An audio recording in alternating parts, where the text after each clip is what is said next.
Love is one of the most powerful and enigmatic forces we experience in life. It can lift us to the heavens or plunge us into the depths of despair. Carl Jung, the great pioneer of analytical psychology, taught us that love is not just a fleeting feeling or a simple connection between two people.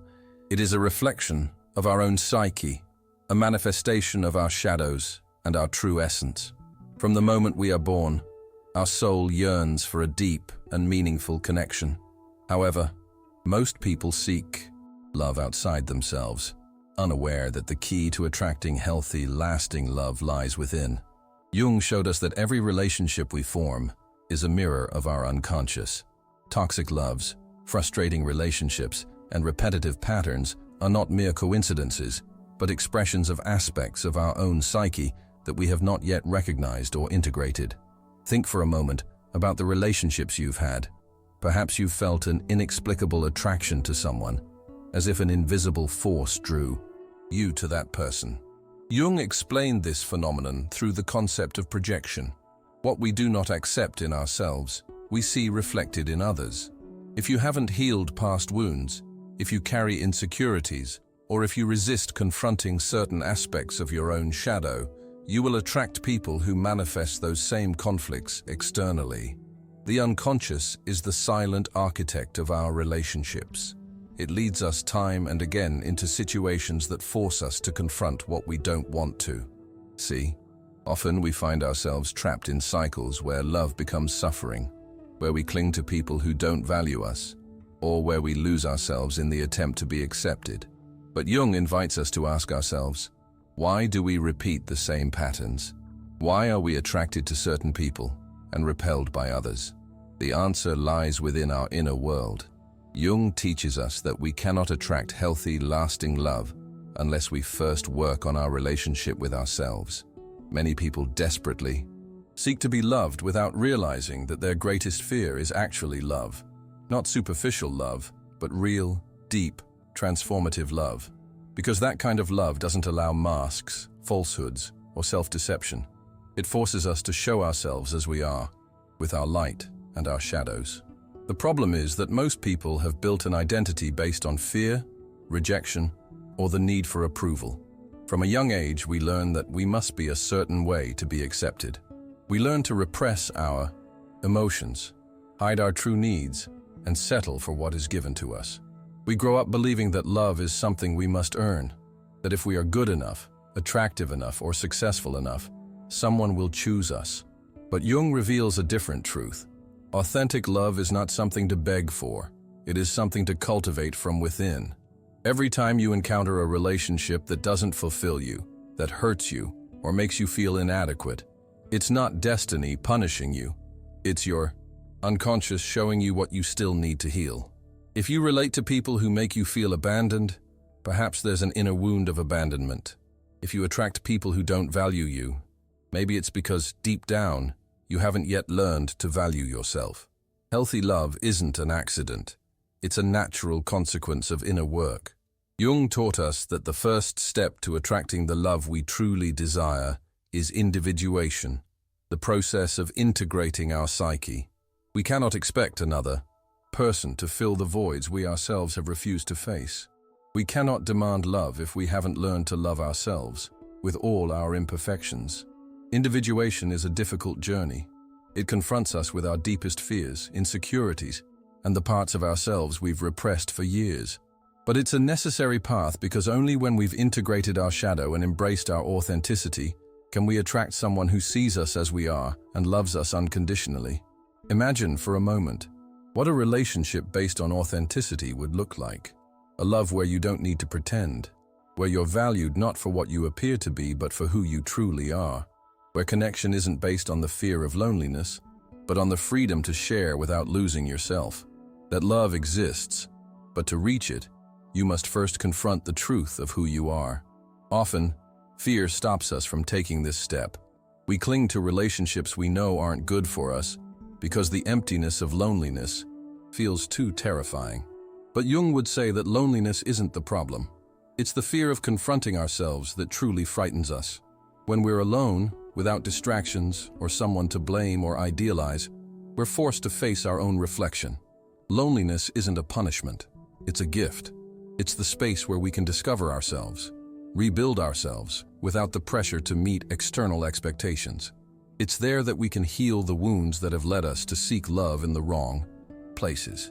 Because the love we seek outside must first blossom within. Throughout history, we've been conditioned to think that true love comes from another person, that we'll only be complete when we find our other half. But Jung shows us this idea is an illusion. We are not halves waiting to be completed.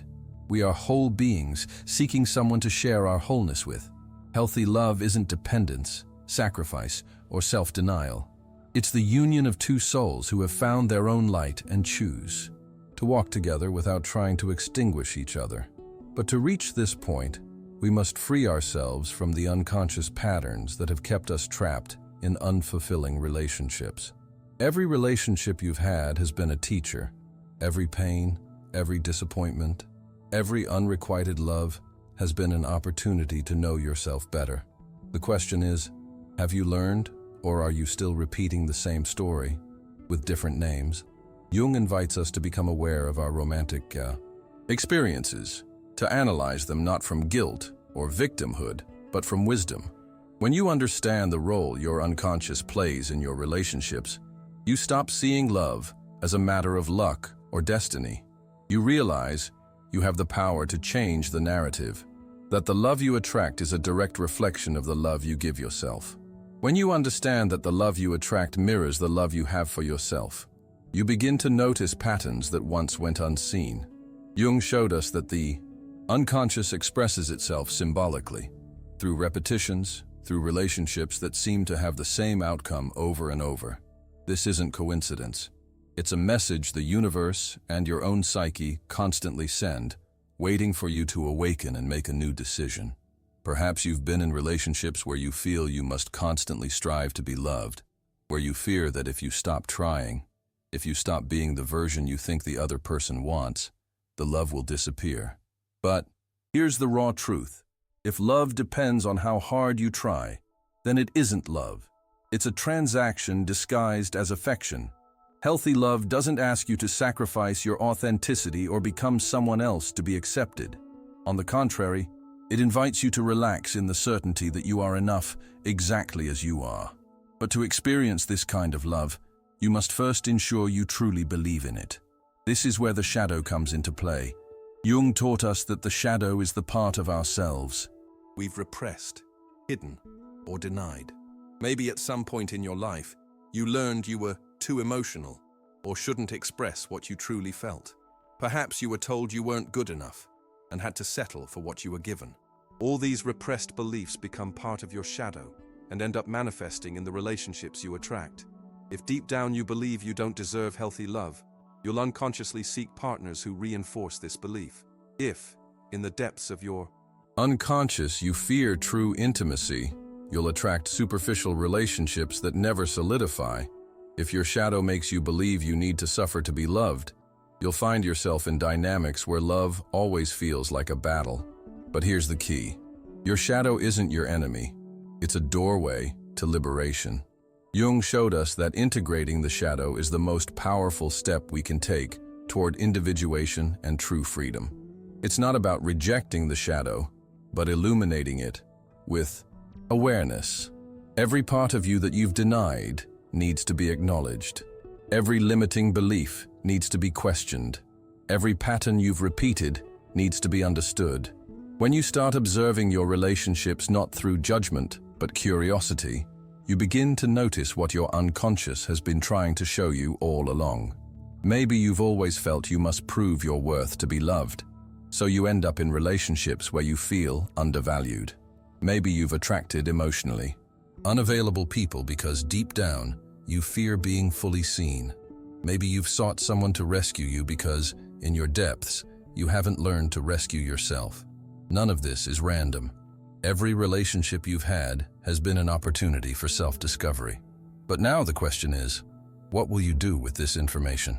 Jung taught us that awareness is the key to transformation. It's not enough to understand our patterns. We must decide to do something different.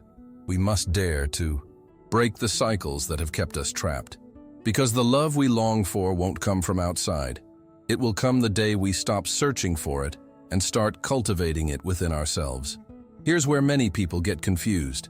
They think self-love means reciting positive affirmations in the mirror or indulging in small treats occasionally. But self-love is far deeper than that. Loving yourself means recognizing your worth, even when no one else does. It means setting boundaries without guilt. It means refusing to accept crumbs because you're afraid of being alone. Healthy love isn't about finding someone to complete you, but sharing your wholeness with someone who has also found themselves. When two people come together from a place of lack, the relationship becomes a power struggle, a constant attempt to fill each other's voids. But when two people meet from a place of authenticity, the relationship becomes an expansion, a mutual growth. Jung spoke of the importance of integrating the anima and animus, the feminine and masculine aspects within each of us. He theorized that a man who hasn't integrated his feminine side will project this energy onto a partner, seeking in her the sensitivity, intuition, and emotionality he himself has repressed. Similarly, a woman who hasn't integrated her masculine side will seek in her partner the strength, determination, and direction she hasn't cultivated within herself.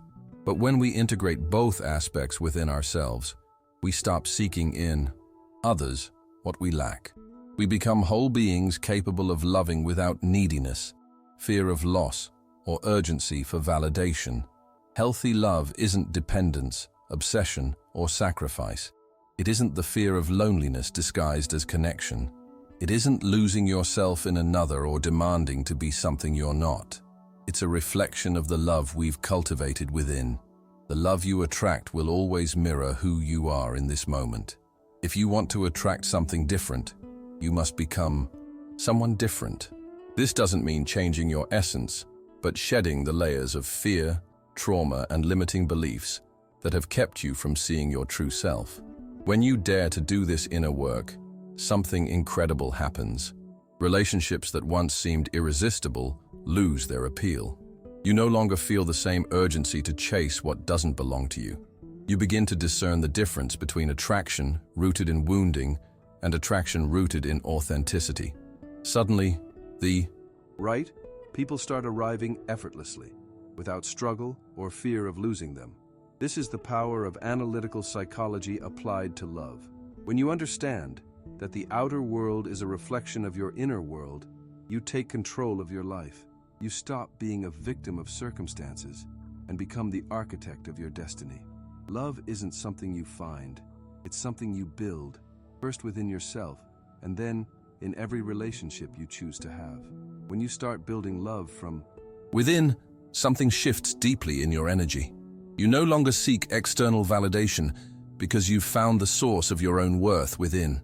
You no longer feel desperate to receive love because you've learned to give it to yourself first. And when this happens, the love you attract is different. You stop settling for mediocre relationships or connections that exist solely out of fear of loneliness. You begin to recognize the difference between love that nourishes you and love that merely fills temporary voids. Jung taught us that the key to a healthy relationship isn't finding the perfect person, but finding someone with whom you can grow, evolve, and discover yourself on a deeper level.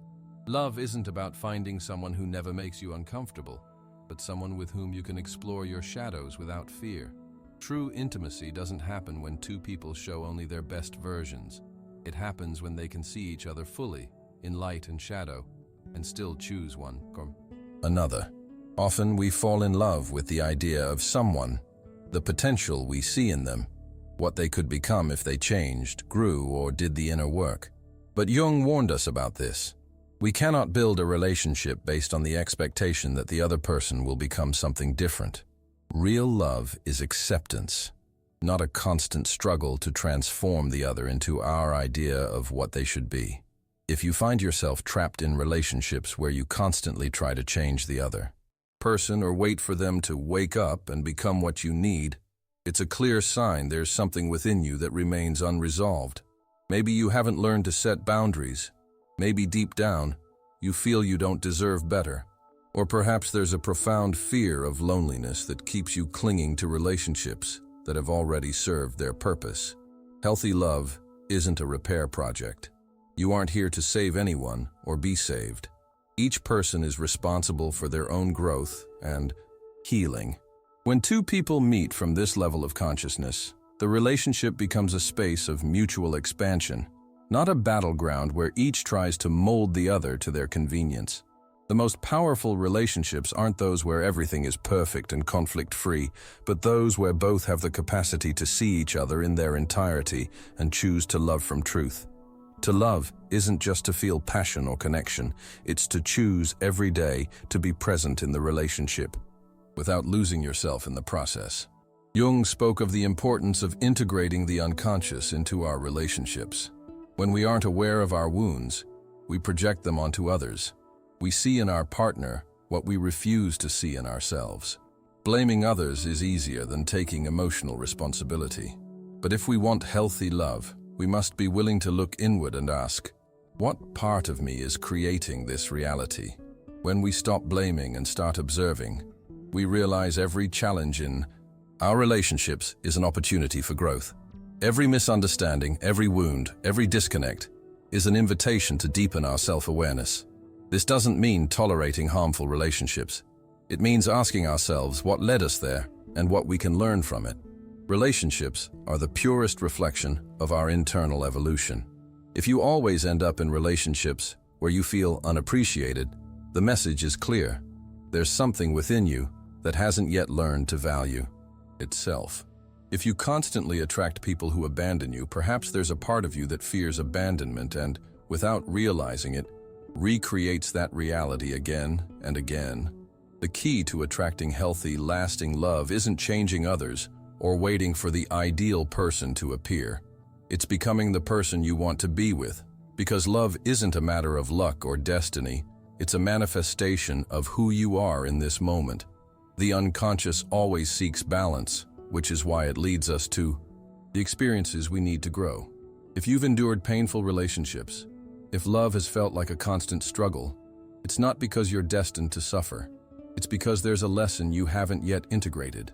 The moment you understand it, the moment you decide to change your relationship with yourself, everything around you will begin to transform. Love is a reflection. You cannot attract what you don't believe is possible. You cannot receive what you haven't allowed yourself to give. You cannot build a healthy relationship with another person unless you've first built one with yourself. Often, we seek externally what can only be found within. We seek someone to make us feel special, when what we need is to recognize our own worth. We seek someone to complete us, when wholeness can only arise from within. We seek someone to love us unconditionally, when we haven't even given ourselves that love. The true revolution of love isn't finding the perfect person. It's becoming the person who attracts true love. This doesn't mean being perfect, but being willing to face your shadow, heal your wounds, and stop seeking in others what only you can give yourself. When you do this inner work, something astonishing happens. Love stops being a struggle, a suffering, a story of lack. You start attracting relationships that flow, people who resonate with you, connections that add to your life rather than subtract from it, because you're no longer seeking from need, but from fullness. Healthy, lasting love is possible, but you won't find it outside until you first find it within. Jung taught us that life's greatest adventure is the journey inward. When you choose to walk that path, when you dare to explore your unconscious, integrate your shadow, and heal what you once avoided, love ceases to be a quest and becomes a natural consequence of your transformation. Love isn't something you have to chase, it's something you must allow. But you'll only allow it when you recognize you're already worthy of it, when you look at yourself and see without doubt that you don't need to change, hide, or prove anything to be loved. The real question isn't whether you'll find love, it's whether you're ready to receive it. Because the love you attract will always reflect how much you're willing to love yourself. When you understand that the love you attract mirrors your inner world, you begin to see life through new eyes. You stop desperately seeking someone to fill your voids and start filling those spaces yourself. You no longer settle for less than you deserve because you understand love isn't scarcity, it's abundance. It isn't suffering, it's growth. It isn't dependence, it's freedom. Healthy, lasting love isn't an unattainable mystery. It's the result of a conscious relationship with yourself, the integration of your shadow, and the decision to accept nothing less than what you know you're worth. It's not about luck or finding the right person at the right time. It's about aligning with the truth of who you are to attract someone who's done the same inner work. If you still wonder why you haven't found the love you long for, the answer lies within you. Observe your patterns. Examine your beliefs. Listen to the signals your unconscious sends through every relationship you've had. Because when you take the time to understand what the universe is trying to teach you, you stop feeling like a victim of love and become its creator. But there's something more you need to know. All this knowledge, all this inner transformation, only holds power if you choose to apply it. It's not enough to hear these words and nod in agreement. It's not enough to understand the theory. The real magic happens when you take action, when you decide, here and now, that you won't settle for less than you deserve, when you begin to cultivate within yourself the love you wish to experience in the world. I want you to make a promise today that you'll never again beg for love, accept draining relationships, or sacrifice your essence out of fear of being alone. Remember that true love isn't about losing yourself in another, but finding yourselves together. It isn't about filling voids, but sharing abundance. If this message resonated with you, if at any point during this reflection you felt this was exactly what you needed to hear, then there's something more you can do. Share this message with someone who needs it. Don't keep this knowledge to yourself. Many people out there are trapped in unhealthy relationships, repeating the same mistakes, unaware that real change begins within. Leave a comment below and tell me which part of this message touched your heart. Have you noticed patterns in your relationships? What are you willing to change in your life to attract a love that truly helps you grow?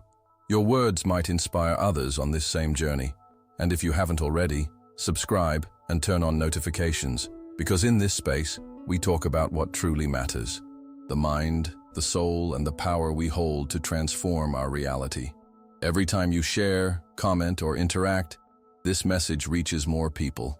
People like you who are seeking answers, who need to hear this at the right time.